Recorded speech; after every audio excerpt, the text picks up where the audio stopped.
तो गाइस अभी न्यूजीलैंड को थोड़े से रन रह गए हैं जीतने के लिए। आई थिंक अभी तो 5 रन बचे थे, अब सिंगल ले लिया, अब 4 रन बचे। तो मुझे लगता है कि नया टीवी लेते हैं, हमारा पोपट हो चुका है गाइस। और so hello guys, welcome to my vlog number 3। आप लोगों का स्वागत है मेरे व्लॉग नंबर 3 पे। तो आज हम लोगों ने एक शॉट डाला था, इसमें हम लोगों ने बताया था कि हम लोगों ने एक LG का ultra HD AI U83 model हमने परचेज़ करा है। और वो मॉडल बेसिकली भैया ने सेटअप कर दिया और वॉल माउंट ही करा है हम लोगों ने। बेसिकली हमारे पास वॉल माउंट है, हमने वॉल माउंट कराया है उसको अच्छी तरीके से, और अब वो चालू हो गया। तो आज क्रिकेट मैच भी इंडिया वर्सेस न्यूजीलैंड का, वो भी हम लोग देख रहे हैं। तो मैं आपको दिखाऊंगा कि क्लैरिटी कैसी आ रही है, कौन कौन सी ऐप्स हैं और उसमें मैजिक रिमोट है कि नहीं, ये सारी चीज़ें मैं आपको दिखाऊंगा। तो स्टे ट्यून गाइस, मिलते हैं आगे। तो गाइस जैसा कि आप देख चुके हैं कि जो टीवी है वो वॉल माउंट हो चुका है। वॉल माउंट तो बेसिकली मैं क्या कहूँगा, मतलब ये जो हमारा टीवी का जो कैबिनेट है, कैबिनेट भी कहूँगा या फिर जो भी हमने टीवी के लिए बनाया है, उसमें हमने इसे पूरा अच्छी तरीके से चिपका दिया और वॉल माउंट कर चुके हैं। ठीक है। और ये LG का टीवी है, आपको दिख नहीं पा रहा होगा, लेकिन यहाँ पे LG का जो ब्रांड है वो मेंशन करा हुआ है हम लोगों ने। ठीक है, यहाँ पे LG का ब्रांड मेंशन हो रखा है, यहाँ पे LG का टीवी। ठीक है। अगर मैं आगे चलूँ थोड़ा सा, तो ये 55 इंच का टीवी है। ठीक है। और जो इसकी विद भी है वो भी काफ़ी अच्छी है। तो जो मैं मॉडल नंबर बता दूँ तो इसका U83 मॉडल है और LG का है ये सेट, और 55 इंच का टीवी है और AI भी लगा हुआ है। बेसिकली क्या AI मतलब से मैं क्या कहना चाहता हूँ, जैसे कि कमरे के जो आपके साउंड के हिसाब से क्या साउंड हो रखी है या कितनी लाइट जली हुई है, उसके हिसाब से जो साउंड है और जो उसके हिसाब से जो आपकी स्क्रीन है, जो आपका दिखता है इसमें, उसको एडजस्ट करता है। मतलब जितनी लाइट होगी उसके हिसाब से आपकी स्क्रीन एडजस्ट हो जाएगी। ये जो उसमें दिख रहा है या ब्राइटनेस कम हो जाएगी या सेचुरेशन बढ़ जाएगी। ठीक है। और साउंड भी आपकी एडजस्ट होती है। अगर आपका थोड़ा ज़्यादा साउंड आ रही है कमरे में बैकग्राउंड की, तो उसको कम करके अच्छी तरीके से आपके सामने साउंड को प्रेजेंट करेंगे। ठीक है। और हम लोगों ने कोई साउंड बॉर्ड नहीं खरीदी है इसके साथ, लेकिन हम लोगों ने एक, मेरे पास पुराना अपना एक स्टेबलाइजर था, वो कि बहुत इंपॉर्टेंट होता है। आजकल लोग क्या करते हैं, टीवी में स्टेबलाइजर नहीं लगाते, लेकिन स्टेबलाइजर इज़ वेरी इंपॉर्टेंट। कई बार होता है कि जब पावर की फ्लक्चुएशंस होती हैं तो काफ़ी ज़्यादा आपका टीवी फूक सकता है या उसका मदरबोर्ड ख़राब हो सकता है। तो 3-4-5 हज़ार रुपये की चीज़ लेने में आपको वो नहीं करना चाहिए, और बेसिकली इसे खरीदना चाहिए और प्रॉपरली अच्छी तरीके से आपको करना चाहिए। अब मैं टीवी को स्टार्ट करूँगा। तो ये इसका मैजिक रिमोट है। मैजिक रिमोट में बताऊँगा इसमें मैजिक है क्या। वैसे तो मेरे हिसाब से तो कुछ भी नहीं है मैजिक। बंद कर दें। तो गाइज मैं आपको अब टीवी ऑन करके दिखाऊंगा और दिखाऊंगा कौन कौन से ऑप्शन हैं और कौन कौन सी ऐप्स आप डाउनलोड कर सकते हो, कहाँ से कर सकते हो। ठीक है। तो मैंने अभी टीवी ऑन कर दिया, टीवी स्टार्ट हो गई। तो ये ऐप्स का ऑप्शन है, जैसे कि यहाँ पे आप जा करके सारी ऐप्स डाउनलोड कर सकते हो जो भी आपको चाहिए। अगर मैं खोल के दिखाऊँ तो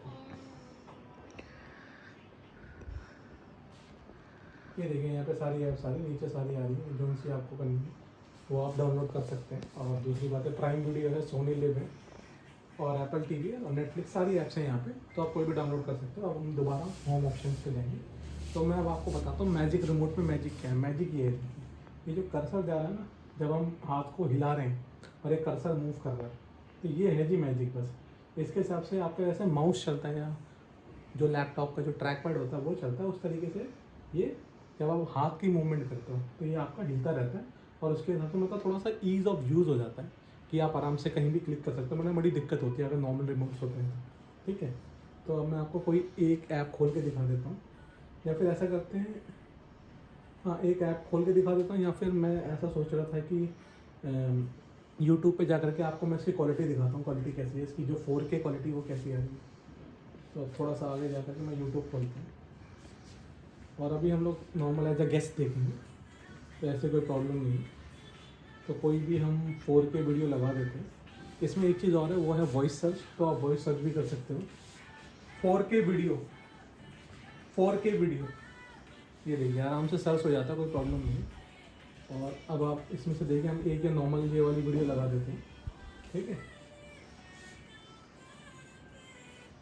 थोड़ा सा मैं ज़रा,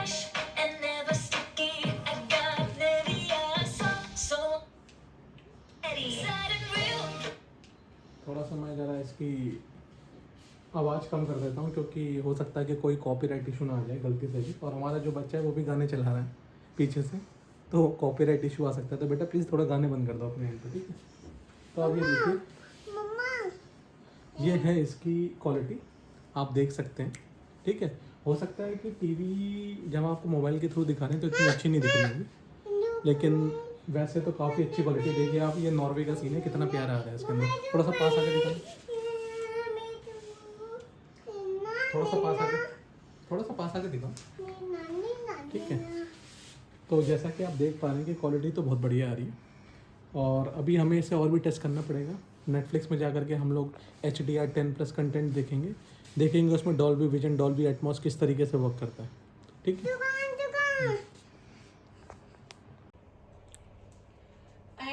सो गाइस आज मकर संक्रांति है और मकर संक्रांति में हम लोग पहाड़ी हैं, तो मकर संक्रांति में हम लोग क्या करते हैं कि घुघुते बनाते हैं। तो मैं आगे आपको घुघुते बनाने की रेसिपी बताता हूँ। रेसिपी मतलब क्या है कि मतलब ऐसा कुछ खास नहीं है, मतलब किस तरीके से बनाते हैं, हिंदी में कहें तो क्या विधि है उसकी।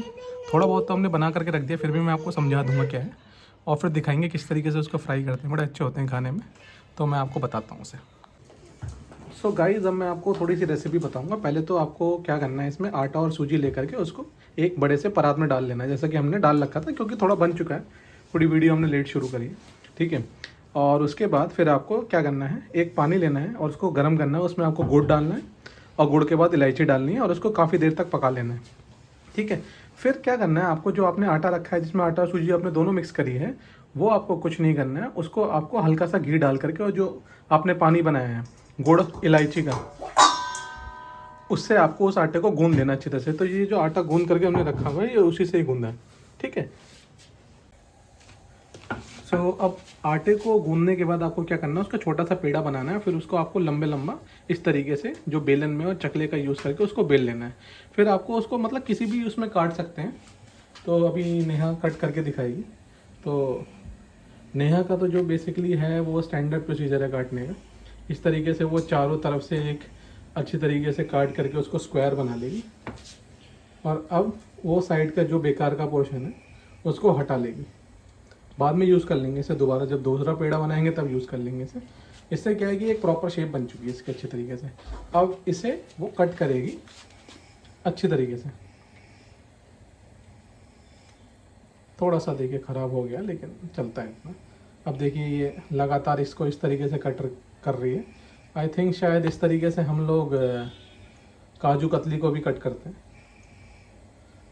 तो एक एक करके हमने सारे कट्स लगा दिए हैं यहाँ पे।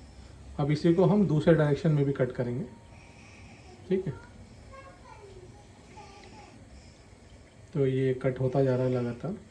काजू कतली तो मुझे लग नहीं रही, लेकिन बर्फ़ी के तरह ज़रूर कट हो रहा है ये।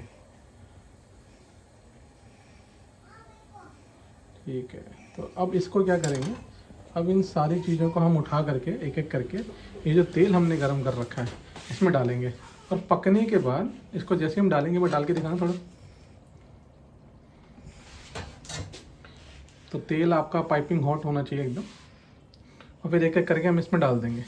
रिफाइंड में कर, हम तो रिफाइंड में कर रहे हैं। अब कुछ लोग चाहते हैं तो वो घी में भी कर सकते हैं। हमने घी बेसिकली आटा गूंदने के लिए इस्तेमाल किया था, तो वो घी वाला पोर्शन अलग था, और रिफाइंड में ही हम इसे अच्छी तरीके से डाल दिया है हमने। अब देखिए ये पकते हैं, तो पकने के बाद ये इस तरीके से लगते हैं। अगर मैं आपको दिखाऊं तो ये इस तरीके से लगते हैं पकने के बाद, और काफ़ी क्रिस्पी होते हैं। तो बाहर से क्रिस्पी होते हैं, अंदर से सॉफ्ट होते हैं, और खाने में बहुत मज़ा आता है। वो देखो। तो गाइस हम लोग अभी थोड़ी देर बाहर आ चुके हैं, और बाहर आने के बाद नेहा कहती है कि सूप पिला दूँ थोड़ा सा। पता नहीं ये सूप वूप भी पीती है, नूडल वूडल ही खाती है। इसको देसी खाने जैसे हम खाते हैं, पराठे हो गए, गुलाब जामुन हो गए, वो तो पसंद आता नहीं है, लेकिन ठीक है, सबकी अपनी अपनी पसंद है। तो अभी हम लोग आगे ज़रा सूप पीने जा रहे हैं, और आगे देखते हैं कैसा हिसाब किताब बनता है। ठीक है, और एक इम्पॉर्टेंट मेंबर और भी है हमारे साथ, जो कि आज डेफिनेटली पूरे ब्लॉग में दिखा नहीं है, वो है डोंडा प्रसाद वर्मा। और डोंडा प्रसाद वर्मा से हेलो। तो अंधेरे में दिख रहा होगा आपको थोड़ा बहुत। तो इन भाई ने ब्लॉग में आने से मना कर दिया अभी। तो फिर डोंडा प्रसाद वर्मा हमसे कह रहा था कि देखिए आप वीडियोस में मेरे को इस्तेमाल कर रहे हैं, तो पैसा दीजिए मेरे को, और कम से कम 80% में शेयर लेकर के जाऊंगा वीडियोस का, क्योंकि मेरे वजह से आपके सब्सक्राइबर बढ़ रहे हैं। तो मैंने बताया, मैंने कहा भाई अभी 5 ही सब्सक्राइबर हैं, और ऐसे कोई खास लाइक और सब्सक्राइब भी नहीं हो रखा है, ना कि कोई ऐसा शेयर, ना कमेंट्स भी नहीं हो रखे। तो अभी ये तो हमारा जो चैनल है वो मोनेटाइज ही नहीं हो रखा है। ठीक है, तो फिर मैंने कहा भाई जब मोनेटाइज होगा तो 100% 80% शेयर तेरे ही होंगे, तू ही रखना, हम तो मना नहीं करेंगे, जो भी पैसा होगा 80% तू ही रखना और 20% हम लोग टीम के लिए यूज़ करेंगे, ठीक है, जो भी हमें अपने कैमरास खरीदने होंगे जो भी होंगे। तो मैं चाहता हूँ कि आप चैनल को लाइक करें, सब्सक्राइब करें, कमेंट करें और शेयर भी करें कि हम लोग आगे और वीडियोस बना सकें और वीडियोस का जो कंटेंट है, जो क्वालिटी, उसे भी इम्प्रूव कर सकेंगे, क्योंकि आपकी तरफ से अगर थोड़ा सा भी प्रोत्साहन हमें मिलेगा तो हमें भी और मज़ा आएगा वीडियो बनाने में। तो फिर हम लोग आगे चलते हैं, अभी वीडियोस बनाते हैं और थोड़ा सा सूप वूप पीते हैं, फिर आपको बताते हैं। सो हेलो गाइस, हम लोग अभी सूप पीने आ चुके हैं। तो हमने वनचाओ और वेज सूप, मतलब मंचाओ हमने मांगा तो मंचाओ था नहीं, हॉट एंड सार भी नहीं था, तो अभी मैं मिक्स वेज सूप लेकर ही जा रहा हूँ। तो हम लोग आए हैं वसुंधरा में और भैया की दुकान पर आए हैं हम, और नंबर भैया का दिख जाएगा अगर दिख सकता है तो, हाँ दिख रहा है। तो अभी मैं नेहा के लिए सूप ले जाता हूँ, फिर देखता हूँ कि क्या हिसाब किताब है। तो गाइस हम लोग अब अपने घर पहुँच चुके हैं और मोस्टली अब मैं ब्लॉग को एंड करूँगा आज के दिन के लिए।